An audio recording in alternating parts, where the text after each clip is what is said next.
Hello, good morning. Miss Eden. Gusto kitang tanungin kung nabalitaan ko matagal ka na sa JCLV Land Realty.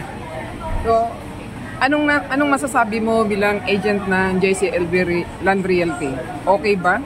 Okay po, kasi ang JCLV napakagaling po, maging ang kanilang project ay nangunguna dahil sa abot kaya ang halaga, garantisado ang gawa, ay quality. At pagdating naman po sa commission, talaga naman po wala kang masasabi. Kahit matagal na po, ibibigay at bibigay sa iyo. Talaga pong hindi sila nagbabawas. Kung ano ang para sa iyo, yun po binibigay nila. Kaya po ako tumagal. Kanya nga lang po, ang problema po sa akin kasi, hindi po ako full-time. Ako po ay part-time lang. Pero po, kahit na part-time, malaki na po ang kinita ko po.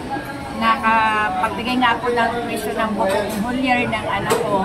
Nag-aaral. Kasi mga anak ko po, awa ng Diyos, dalawa na yung graduate na college, sa kakatulong po. Kasi pag kumita po ako, talaga naman po super nakakagulat. Ang laki po talaga. Yun po, lahat nabibili ko sa... Pag kumikita po ako, bumibili ako ng mga souvenir, bawat isa. Tulad po nung eto pong hawak ko ng cellphone. Katas po ito ng Gwenfield, 1,700,000. Ito po. Tapos ito naman pong brilo ko, katas po ito ng kamera. Kaya po lahat po na kita ko, may mga souvenir. Tapos nakabili naman po ako ng lamesa at upuan. Katas naman po yun ng Victoria Home. Ayan po. Tapos yung katas po ng ng Amera po, yung sa taga po. Yung po yung nabili ko po ay napakaganda po, Dora box. Tapos bumili ako ng bag, sinturon, pantalon. O, di ba? Ibig sabihin, malaki ang tulong sa'yo ng JCLV Land Realty. Opo, wala pa akong sabi. Napakalaki po. Ang tagal ko na po talaga dyan kasi 1 year lang sila nag-open nang ako ay mag-in. So, yun po masasabi ko, ang dami ko na pong nabiling gamit. Kaya lang, part-time lang. Asip pa kaya, lalo pa kung ako talaga mag-full-time.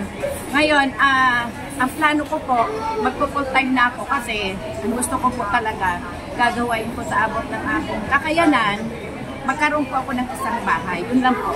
Kumusta naman ang mga may-ari ng JCLV?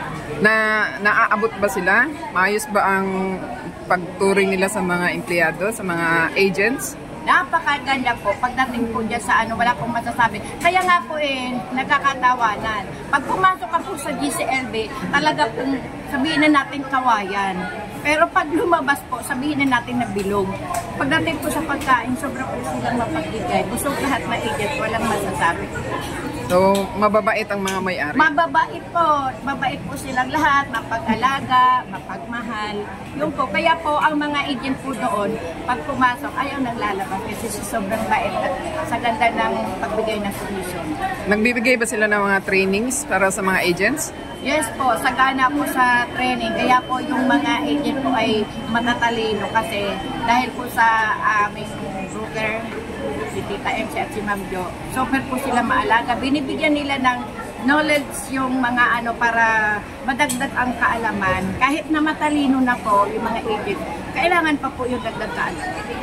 So, anong sasabihin mo para sa mga iba na mahikayat para mag-agent din tulad mo? Mag-join po kayo sa JCLV kasi po madadagdagan po yung kaalaman nyo, kikita pa po kayo kaysa yung sasayangin nyo yung oras na wala kayong kikitain. Sa JCLV po, busog na ang bulsa, busog pa ang tiyan, may kita pa, puno pa sa aral. Thank you, Miss Eden. Thank you.